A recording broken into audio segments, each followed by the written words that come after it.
दोस्तों, आपका हमारे चैनल वास्तु ज्ञान ज्योतिष में स्वागत है।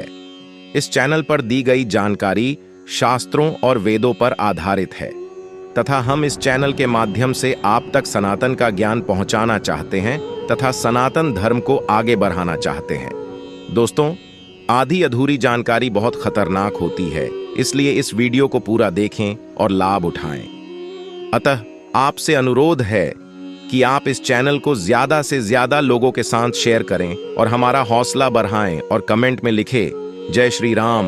महाशिवरात्रि के दिन घर में करें ये उपाय, भगवान शिव जरूर होंगे।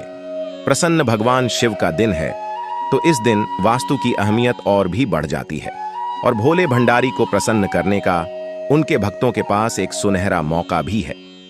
घर की सुख समृद्धि के लिए वास्तुशास्त्र के महत्व से तो आप जरूर वाकिफ होंगे।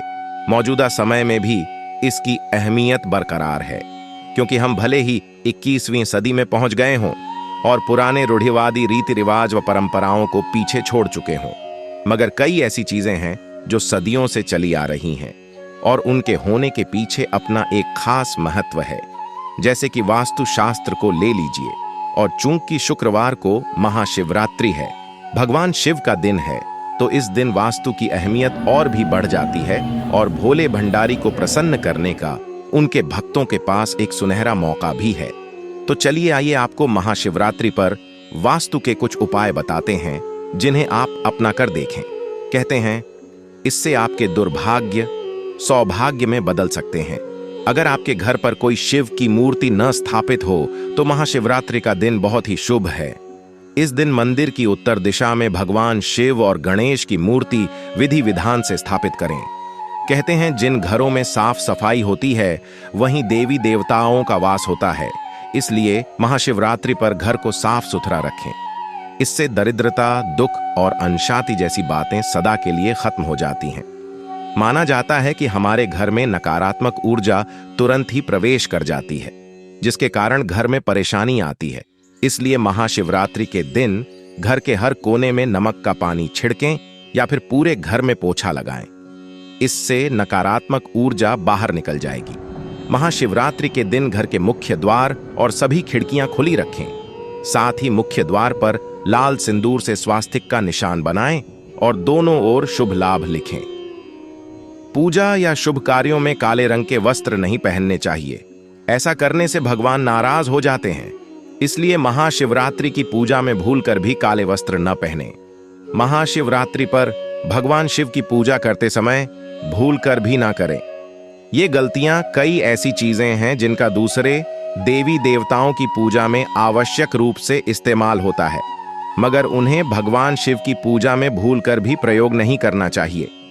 महाशिवरात्रि पर भगवान शिव की पूजा का विशेष महत्व है।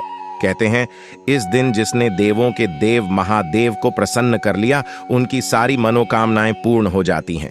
अब वैसे तो भगवान शिव को भोले भंडारी माना जाता है। कहते हैं वो इतने भोले हैं कि भक्तों की जरा सी भक्ति से प्रसन्न हो जाते हैं, मगर जल्द ही क्रोधित हो जाते हैं। इसीलिए भगवान शिव की कृपा पाना इतना भी आसान नहीं है। उनकी पूजा करते समय कई बातों का विशेष ध्यान रखना होता है, क्योंकि कई ऐसी चीजें हैं जिनका दूसरे देवी देवताओं की पूजा में आवश्यक रूप से इस्तेमाल होता है, मगर उन्हें भगवान शिव की पूजा में भूलकर भी प्रयोग नहीं करना चाहिए। तो आइए आपको उन चीजों के बारे में बताते हैं जिनका महाशिवरात्रि पर भगवान शिव की पूजा करते समय बिल्कुल भी इस्तेमाल न करें और उनकी कृपा आप प्राप्त कर सकें। हिंदू धर्म में शंख को बहुत ही पवित्र माना जाता है और पूजा के लगभग सभी कार्यों में शंख का प्रयोग होता है, मगर शिवलिंग पर शंख से जल नहीं चढ़ाना चाहिए। ऐसा करना वर्जित है। तुलसी भी बेहद पवित्र मानी जाती है और सभी देव कार्यों में इसका प्रयोग होता है, मगर इसे भगवान शिव पर चढ़ाना मना है। ऐसे बहुत से लोग हैं जिन्हें इस बात की जानकारी नहीं है और वे भोलेनाथ की पूजा में तुलसी का इस्तेमाल करते हैं, जिस वजह से उनकी पूजा पूर्ण नहीं होती।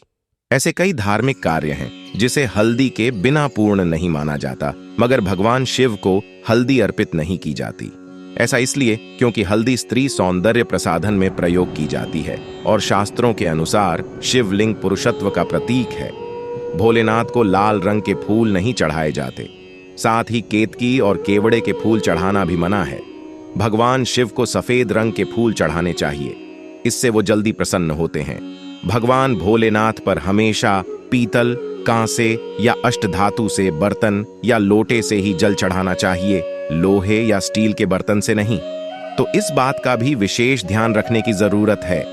सिंदूर या कुमकुम महिलाएं अपने पति की लंबी उम्र के लिए लगाती हैं, जबकि भगवान शिव विध्वंसक के रूप में जाने जाते हैं। इसलिए शिवलिंग पर सिंदूर या कुमकुम नहीं चढ़ाया जाता, बल्कि चंदन से उनकी पूजा होती है। जहां तक नारियल की बात करें तो भगवान शिव की पूजा में तो इसका इस्तेमाल कर सकते हैं, मगर शिवलिंग पर नारियल का पानी नहीं चढ़ाना चाहिए। ऐसा इसीलिए क्योंकि शिवलिंग पर चढ़ाई जाने वाली सारी चीजें निर्मल होनी चाहिए, यानी जिसका सेवन ना किया जाए। अतः आपसे अनुरोध है कि आप इस चैनल को ज्यादा से ज्यादा लोगों के साथ शेयर करें और हमारा हौसला बढ़ाएं और कमेंट में लिखें जय श्री राम।